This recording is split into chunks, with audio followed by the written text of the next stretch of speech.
کچھ نہ کچھ سیکھتے رہتے ہیں. میں بھی سیکھنے کی کوشش کرتا رہتا ہوں اور کافی عرصہ ہو گیا پی ٹی یو سے بھی جڑے ہوئے.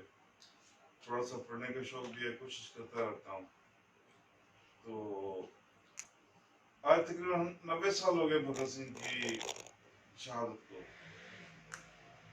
اور جب 90 سال کا جو اگر حاصل چوٹ دیکھیں تو دونوں ریاستوں میں پاکستان اور بھارت آج بھی بھگت سنگھ کا دونوں ریاستوں میں اتنا خوف ہے جس کا وہ تصور کرتے ہوئے کہاں اٹھتی ہیں.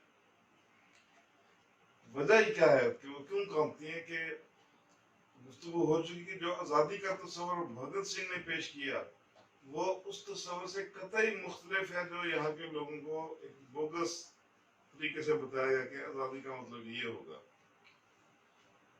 بھگت سنگھ اپنی آزادیاں اپنے جو اس کا جو اصل تھا آزادی کا تصور وہ اس نے بتایا تھا کہ انسان ظالم نہیں ہے, چاہے وہ گورا ہو, گورا انگریز ہو یا کالا انگریز ہو.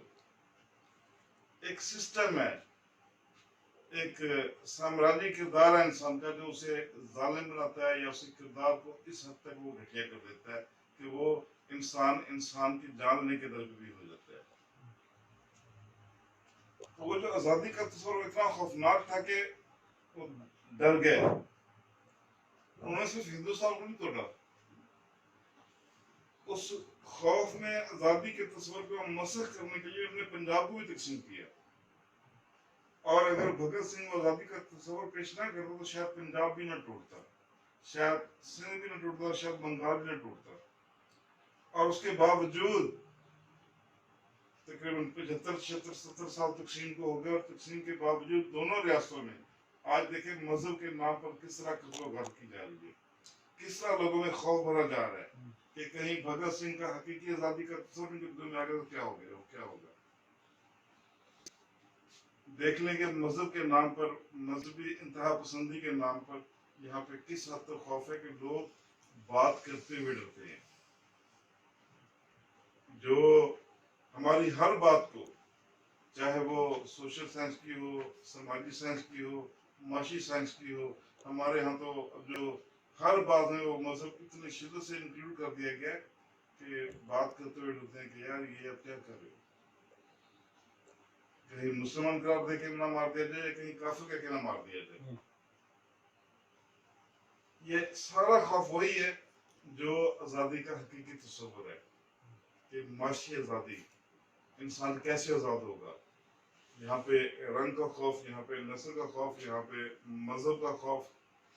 کون سا خوف ہے جو ان دونوں ریاستوں نے اپنے عوام کے اندر ڈال کے ان کو جہل مطلق بنانے کی کوشش نہیں کی.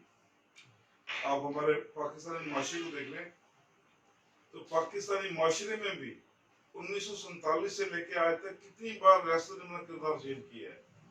47 سے لے کے 1958 تک جو انسان کا کردار ہے وہ مختلف ہے. دکھ ہے, کرب کا احساس ہے, وہ جو قتل و غارت کی پنجاب کے اندر اس کا دکھ ہے.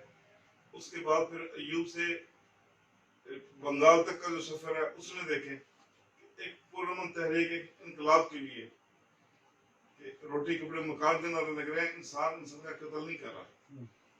اور پھر بنگال کو توڑ دیا جاتا ہے, وہاں پہ قتل و غارت کروائی جاتی ہے. کس طرح آج بی بی سی کی رپورٹ ان دنوں تھی کہ 40 لاکھ سے زیادہ افراد کو ریپ کیا گیا. کس طرح خوف بھرا گیا اور کس طرح ایک انقلابی تحریک کو ایک قومی ڈر میں تبدیل کر دیا گیا. وجہ وہی کہ وہ جو بھگت سنگھ کا جو آزادی کا تصور تھا اس کو کس طرح مسخ کیا جائے. اس کے بعد پھر آپ دیکھ لیں 1972 سے لے کے 1977 تک کا دور, کہ اس دور میں آپ کی تہذیب, آپ کی شاعری بہت اچھی تھی, انقلابی شاعری تھی, بہت اچھے افسانے لکھے جا رہے تھے, بہت اچھے ڈرامے بن رہے تھے, بہت اچھی فلمیں تخلیق ہو رہی تھی, اور لوگ فیملیوں کے ساتھ جاتے فلم دیکھنے اور فلموں کو پسند کرتے تھے, اور بڑی شاندار فیملی فلم بنتی تھی. پھر لوگ وہ تصور کرتے ہوئے فلموں کے بارے میں اور ڈرامے دیکھتے ہوئے کہتے سڑکیں ویران ہو جاتے تھے. اور پھر ریاست اس رویے سے بھی خوفزدہ ہو گئی کہ کہیں یہ لوگ کیا کہہ رہے ہیں.